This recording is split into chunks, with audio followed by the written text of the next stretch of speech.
প্রিয় দর্শক, আসসালামু আলাইকুম। মাদ্রাসা ছাত্র সাদ বিন আজিজুর রহমানকে নিয়ে নতুন করে আলোচনা শুরু হয়েছে।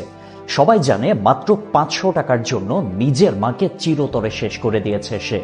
শুধু তাই নয়, আলামত লুকানো সহ ঘটনার মোড় অন্যদিকে ঘোরাতে বাড়িতে ডাকাতির খবর ছড়ানো হয়েছে। এই ঘটনা নাড়া দেয় বিশ্ব বিবেককে।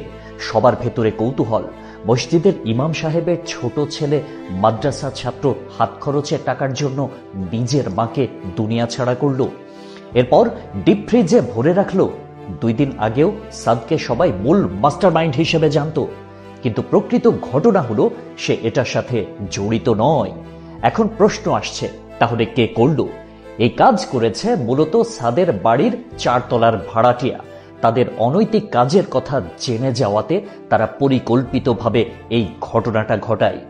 শুক্রবার দুপুর থেকে দেশের প্রথম সারির গণমাধ্যমগুলো এমনটাই দাবি জানাচ্ছে। ইতিমধ্যে সাদের বাবা ও বড় ভাই সাদকে নির্দোষ বলে দাবি করেছেন। পাশাপাশি তদন্তে গাফিলতির জন্য র্যাবকে দুষছেন তারা। এদিকে সারা দেশে একটাই খবর রটে গেল, এই নাও তোমাদের জুলাই বিপ্লবী মাদ্রাসা ছাত্রের আমলনামা। জনগণ সেটা সহজেই বিশ্বাস করেছে। এতে করে মাদ্রাসার প্রতি মানুষের নেতিবাচক ধারণা জন্ম নিয়েছে। কিন্তু সত্য কখনো চাপা থাকে না, তা প্রকাশ পায়। সাদকে রিমান্ডে নেয়ার পরই ঘটনার মোড় ঘুরে যায়। একে একে বেরিয়ে আসে চাঞ্চল্যকর তথ্য। ঘটনায় জড়িত সন্দেহে আরো 3 জনকে আটক করেছে পুলিশ। সাদের বাবা আজিজুর রহমানের দাবি, ঘটনার প্রকৃত তদন্ত না করে তড়ি ঘড়ি করে র্যাব সংবাদ সম্মেলন করেছে। বাবা হিসেবে তিনি এটা বিশ্বাস করতে পারেননি, কারণ তিনি জানেন তার সন্তান কেমন। এজন্য পুলিশের দ্বারস্থ হন তিনি। পুলিশ প্রশাসন দায়িত্বশীলতার সাথে কাজ করে প্রকৃত রহস্য উন্মোচন করেছে এবং দোষীদেরকে আটক করেছে। পুলিশকে ধন্যবাদ জানানোর পাশাপাশি র্যাবের তদন্তে ভুল ছিল বলে মনে করেন তিনি। আজিজুর রহমান বলেন, দুপুর 12:30 থেকে 1টার মধ্যকার ঘটনা। আমি মাদ্রাসায় ভিডিও ফুটেজ দেখেছি। আমার ছেলে মাদ্রাসা থেকে বের হয়েছে 1:15টায়।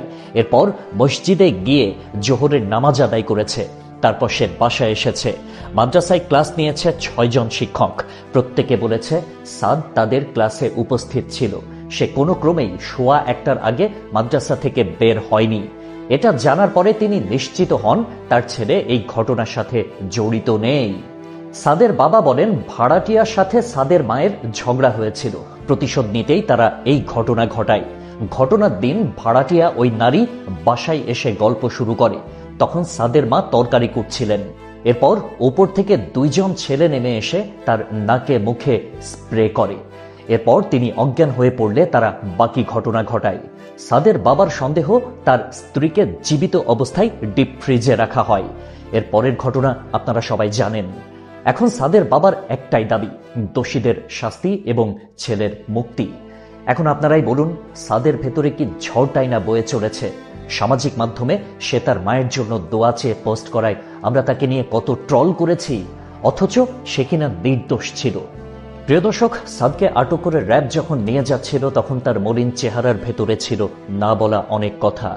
এলাকাবাসীও বিশ্বাস করেনি সাদ তার মায়ের সাথে এমনটা করেছে। অবশেষে এই রহস্যের জটলা খুলে যাওয়ার পাশাপাশি আমরা দেখতে পেলাম নিরপরাধ সন্তানকে মাস্টার মাইন্ড বানিয়ে দেওয়ার নাটক। আল্লাহ হাফেজ।